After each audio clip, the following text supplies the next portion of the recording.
Greetings, market rebels. Welcome to this week's sector situation. It is Sunday, October 29th, 2023. It's about 4:15 here on the East Coast in the PM, in the afternoon. And let's flash our stuff and then let's get rolling because we've got to get the videos out to folks here. And it's getting later in the day. Couldn't avoid this, unfortunately. Here's our trusty disclaimer. Here is our trusty intellectual property rights notice.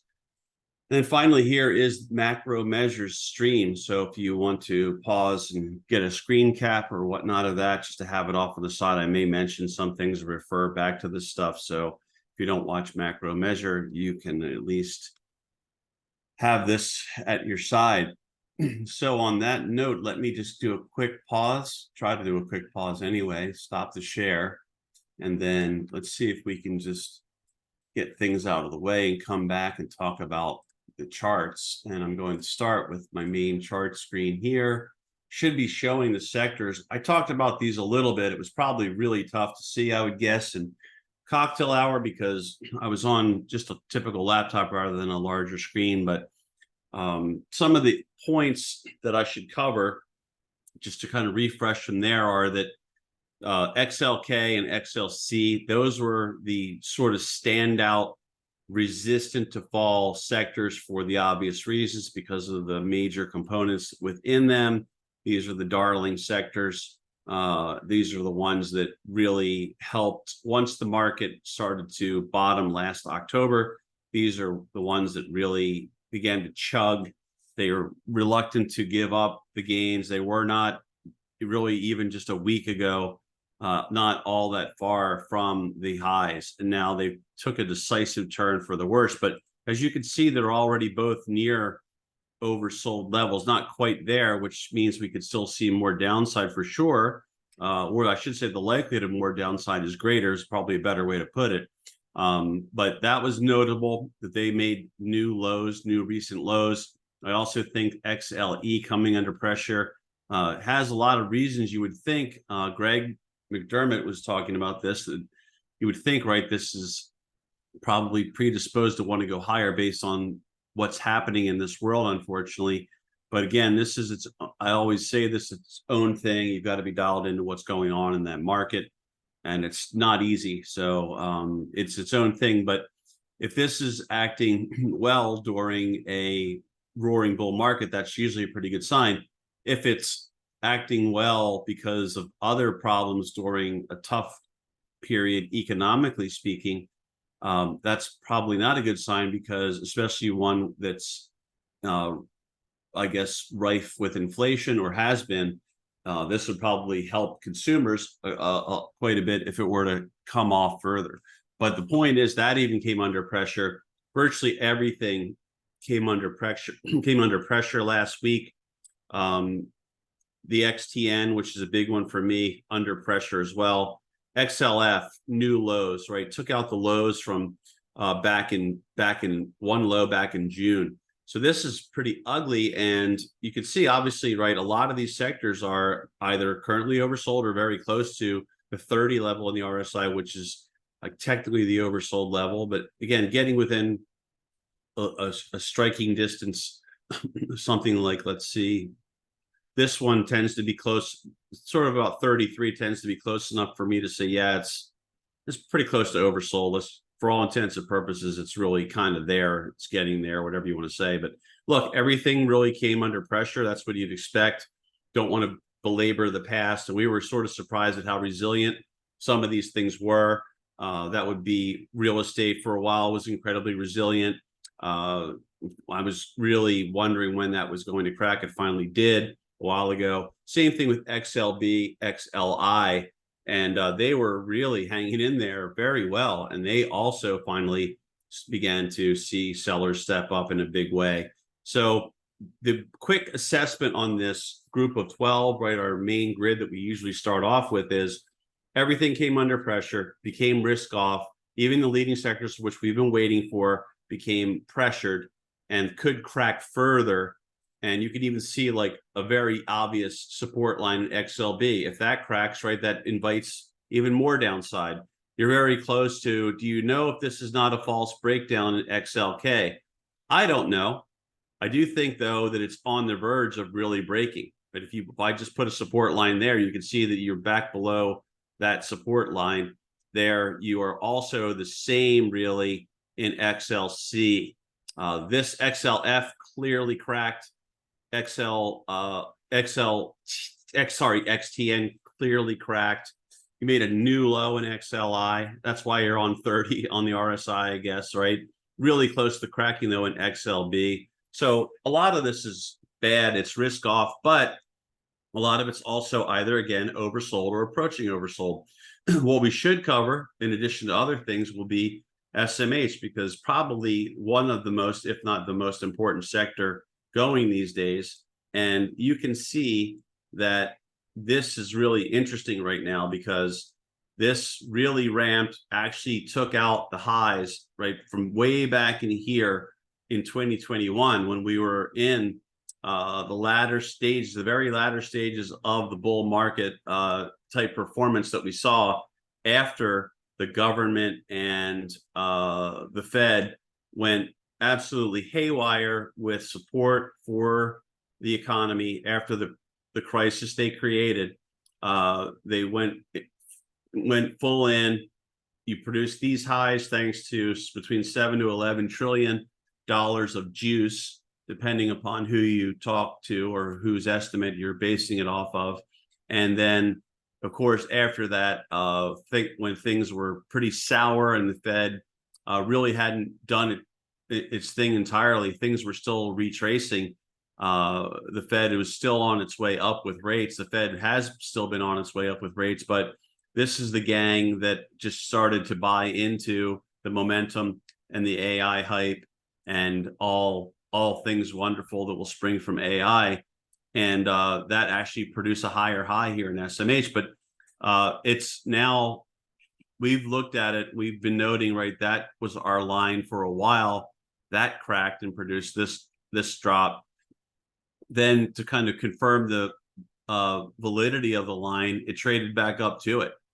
And it got stopped there and then started to fall back off again. So again, this it's not like I have a personal vendetta against people that sort of trash trend lines, but I'm not really sure what they're looking at, because I do think that these trend lines, these support lines can help you out, right? It's just part of the puzzle for what can help you frame what's going on in terms of the action, which is really what all these things are. I mean, they're just trying to help you get a sense of what's unfolding and what's likely to unfold, to be prepared for it, and then to really go that way, and then have general ideas on where things could maybe peter out, turn around, reverse. If they exceed levels, break out, blah, blah, blah, blah, blah. But anyway, getting back to the basics on this, SMH, this is the gap I think pretty much everyone's looking at, right? That's the expectation at some point that this gap will close. We tend to ignore gaps when the momentum just continues to be away from the gap. But when they start to show us the loss of support, number one, and then momentum continuing that direction, that's when we start factoring in with it, when it gets within striking distance. And so I do think it's within striking distance now, because it's really a couple of bad sessions away typically of filling. And if you want to see how fast this thing can move, you just need to look just at what preceded that gap. There was a massive spike. Four sessions it took to move up that much. That's really a very strong move. And then you got this massive gap higher as well. So that's that. Now, where we are currently in RSI land on this one is at 36, but the purple line's the 200, right? You would expect that to be supportive potentially, and it has been actually to this point over the past two sessions. You're outside the lower Bollinger Band. Are you super stretched beyond it? No, but you are below it, and you're right on that blue support line that I put in here today just for reference. So it really wouldn't be shocking if they supported this ETF here. And this is another reason why you've got to be careful trading this. This is why discipline is so key, and really almost all the time, but certainly at times like this, because if you get a plunge and they take this low out and it looks like, oh boy, even the 200's failing, even this support line that we just added there in blue is failing. everyone's going to be thinking, all right, this thing's finally ready to close the gap. And it just may be. It just may be. But you're going to bring new short-term players in that go short. They're expecting the gap to get closed. It's a really nice trade that way, right? You can see this is my target or somewhere near the gap. I would always bid in front of the gap because every other Tom, Dick, and Harry and Jane and everyone else is pretty much bidding for gap closure or somewhere near there. So you have a lot of company. But if they do create a false breakdown, all it would take, in my opinion, technically, to start really putting the screws to the bears that overstayed their welcome as usual would be false breakdown, Fed Apple creates the cover story. This resistance line that's pretty sharply drawn there in blue gets exceeded and closed beyond. And then they are back inside the Bollinger Band simultaneously. And usually when you get this kind of a excursion below, they usually put a decent little pop together. Now, what that could end up becoming would be something near the 20-day, right? To kind of say, well, what do you mean? To what degree are we talking about in terms of maybe them squeezing it up? And I would say it would be sort of like somewhere in there, they would be able to do something. And interestingly enough, that would be the 20 in light blue working its way a little bit lower over the next several sessions towards 143. And there's also a shelf there in terms of support. In my mind, that's also a flat line, in other words. And you could say, well, isn't that right near the 150 SMA? And if you did say that, I think you'd be right. And the 150 is right there in rust, but I can't get Thinkorswim to show it. It's very close to 143. The 10-day in white is close enough to the 150 that we could just pull the number from it, though, and that's going to be 143.15. So pretty darn close. So I would expect if they put something together that they work it up to a little, at least a little relief rally gets worked up towards that level if you're looking at that. And I just don't think you can be surprised now with the world being as it is in a very unfortunate and sad way right now, with some of the worst among us trying to bring about even more death, destruction, and chaos. We can't rule out downside. So clearly, this could be a real break. It's not as if, right, you can never get an excursion below the Bollingers that lasts for a few sessions and gets ugly. You only have to go back really to the end of the selling last year to see 1, 2, 3, eventually 4 sessions to get to this low before they reversed it. So you could have several ugly sessions as well that would probably help to close that gap. I mean, I don't think that would be an unreasonable expectation. Probably there's support, unfortunately, for the people waiting for the full gap closure. There's probably support around 132. I'm ballparking. Of course, that's what I do because I'm not really obsessed over the penny stuff anymore, I should say. And then 127 would be another flat line in my book. But remember, the gap closure is right near 130. So you're 127, 132. You're pretty much somewhere in the middle of that. But I would watch this. I have noted, right, that in macro measure that I think if we don't lift from here in the next 2 days, the next 2 sessions, I should say, 30th and 31st of this month, and the month closes ugly, I think that means that there's a good chance the presidential cycle we've been tracking all year long, practically, is off the rails. And yeah, you could get a snapback in November because usually when you have really ugly months, it's not there that long thereafter that you have a nice recovery. Maybe that will help in December. Maybe it's possible, but usually that sort of a poor close here in the way that I chart tells me that we're not in for smooth sailing over a long stretch for a while in the greatest likelihood. So can't say that there aren't exceptions to that. It's just the way that I chart. I look at it and say, okay, the way these things closed out probably means, yeah, sure, relief rallies are possible, but it means we're probably in turbulence at the very least for several more months. And that would sort of maybe derail that third year of the presidential cycle that we've looked at in macro measure. So let's take a look. And since we know that a lot of things are oversold, let's note that very easily the RSI here with 36, we could easily be very close to, if not technically oversold, on RSI with a few more bad sessions. That's obviously a key area. Let's cover some other key areas. So we always we talk about energy. Let's take a look at what's going on in the futures here on Thinkorswim's platform. And let's see here. And okay, and there we have it. And we switched over to percentages, it looks like, or I didn't notice we were already there. So let me see if I can fix this. Price axis.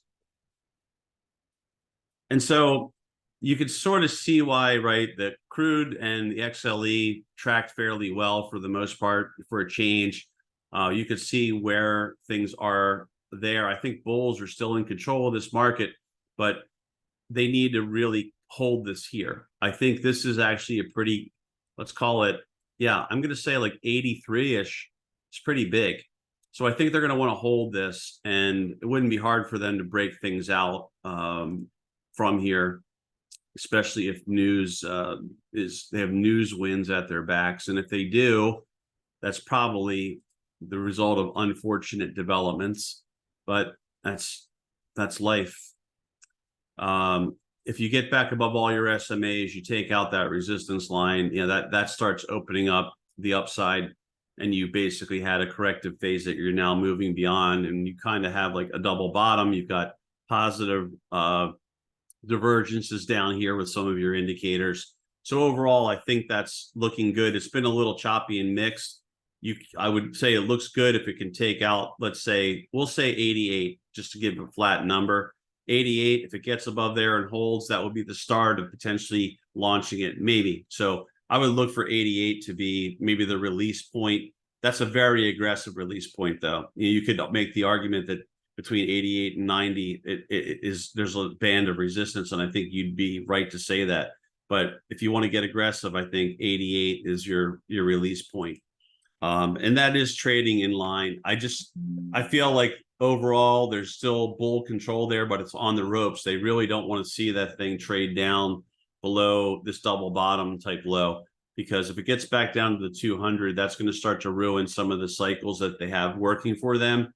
And we all know what happened. Well, I just discussed that. If that happens, usually you at least get turbulence and you have a hard time moving higher. So that would not be good. Now, let's also look at XLRE. We've had some bearish trades in these type ETFs that, you know, I think I was resisting them for a while, and they finally started to crack technically, and we started to do more, sort of some of the home builders. This is the XLRE, and you can see right now that this too has a lower low, cluster low, I guess you'd call it, really, but you also have a higher indicator readings, and you're outside of the Bollinger Bands. So again, this to me is sneakily bullish if they can get it going, right? But they need to do something with it. You know, that's where you've got to start taking out a key level. I think getting above the 20 there in blue, 33.47, is the start of things, but I really don't think that would be out of its own way, so to speak, until about there. Oh, great. 7.1% doesn't do us any good. Let's see where that should be right about.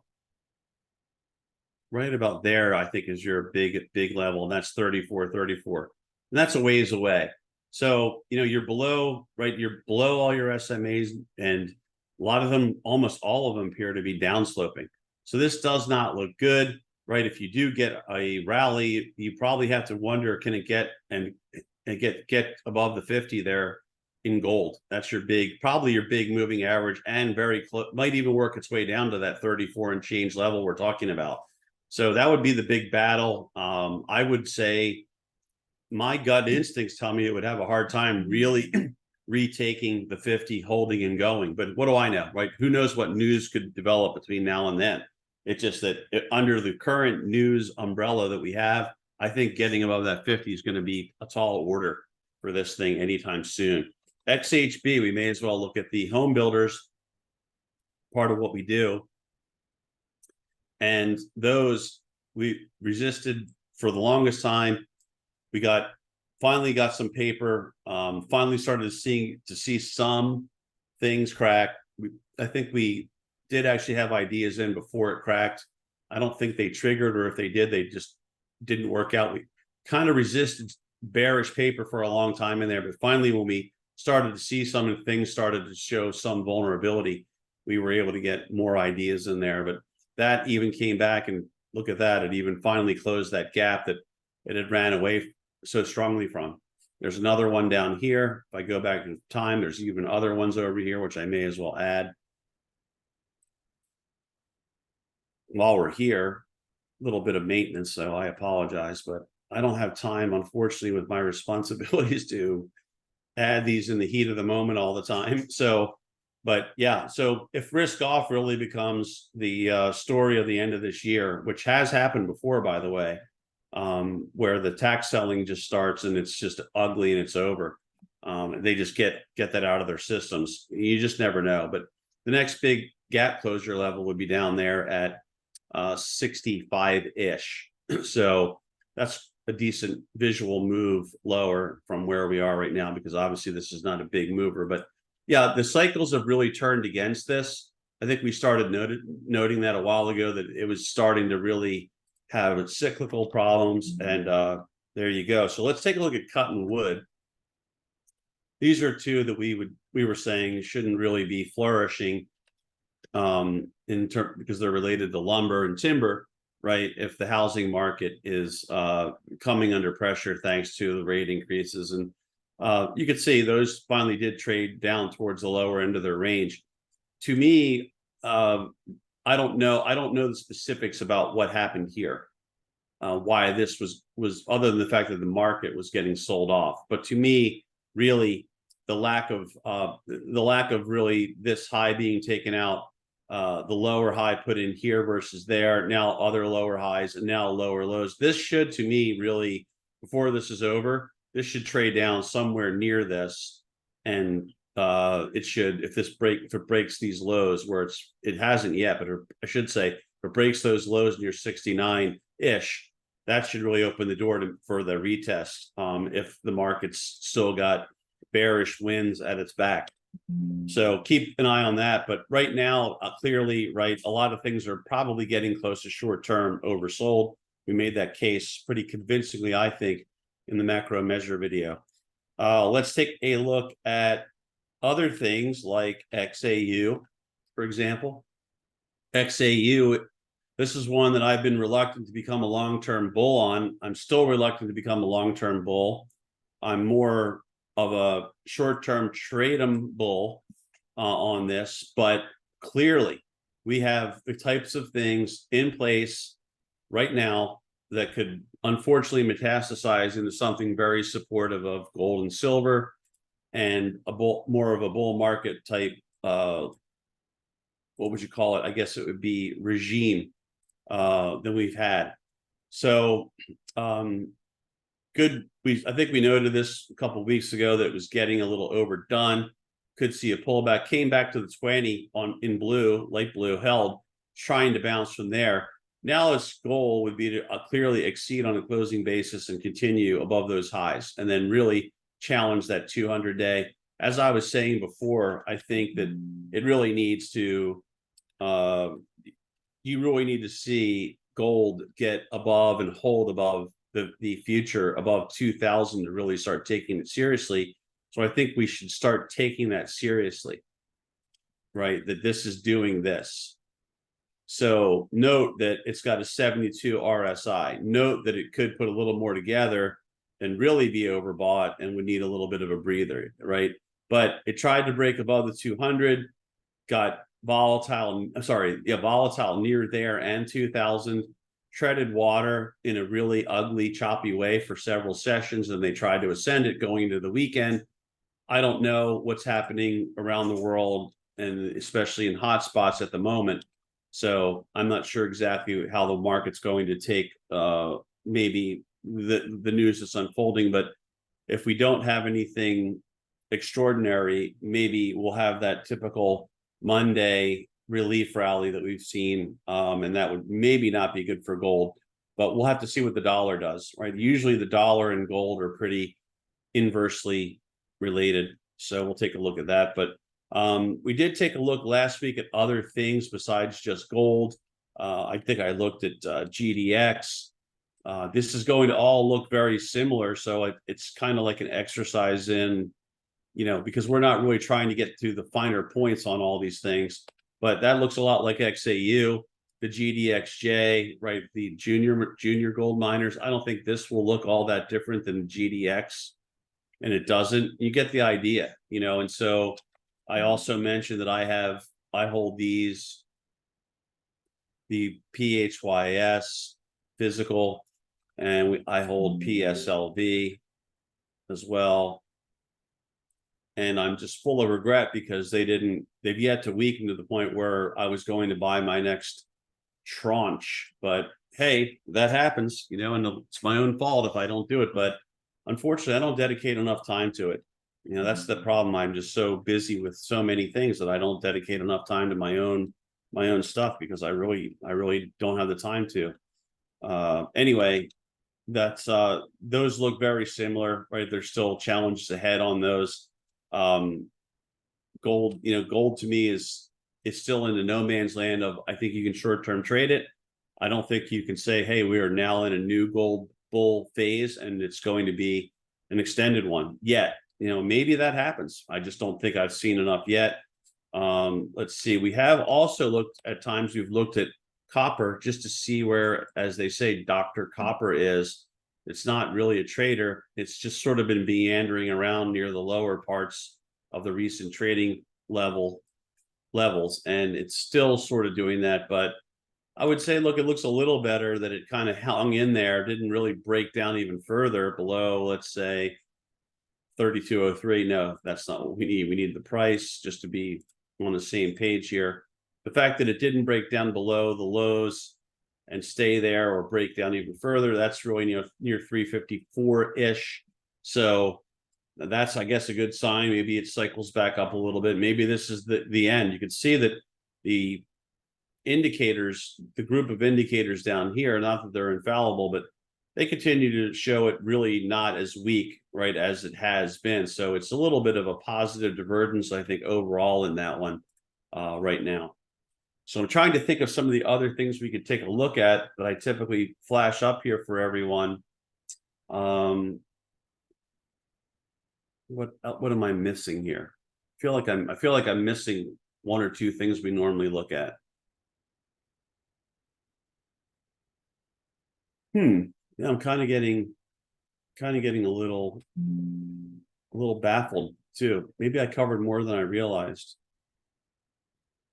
because we did cover SMH, and I do think SMH is the biggie. Oops, I typed XMH, but I think that's the thing. I would really keep your eyes on this. I say it almost every week, but it's really at that juncture. It really is technically at that juncture where when you're on a support line in a declining channel like this, if you lose that usually triggers something. So I think they need to hold probably above those lows. You always have to keep a false breakdown in mind. Again, Apple and the Fed being very prominent, looming large this week. That's the kind of stuff that they can use to either exacerbate the selling we've seen, right, or turn it around and create a relief rally from it. And then, of course, there's always the other news wild card. But for now, I think what we're looking at is, barring a real strong save, something really powerful that moves stocks back up in a big way and over the next two sessions, which we've seen at times. But something aside from that means that October is a pretty poor finish, and that I think that the technical damage will probably persist longer as a result. And so, not to say that you can't rally. We already covered that. Usually following poor months, you usually get some relief over the next month, and then the decline can then resume if there is to be more. But I would say that probably the unsettledness of the market would persist longer if October closes where it is now, or worse, or if just a little bit higher, in not just SMH, but in all these other key sectors as well. So again, on that note, I think I'm going to wrap things up. I'm going to say I hope that maybe something that I share with you this time around helps you this week or in some week in the future. I want to thank everyone for tuning in. Sorry, these are getting out a little bit later than usual, but I've really had my hands full of late with many different things, so just wasn't able to get to them. I needed to get a little bit of rest and get a little bit later of a start with all these different things happening. So everyone have a great conclusion to your weekend. Trade with discipline. Keep your eyes on all the key stuff. Keep the discipline strong. Make your moves, and you'll get through this. I hope everyone has a great week. Thanks again.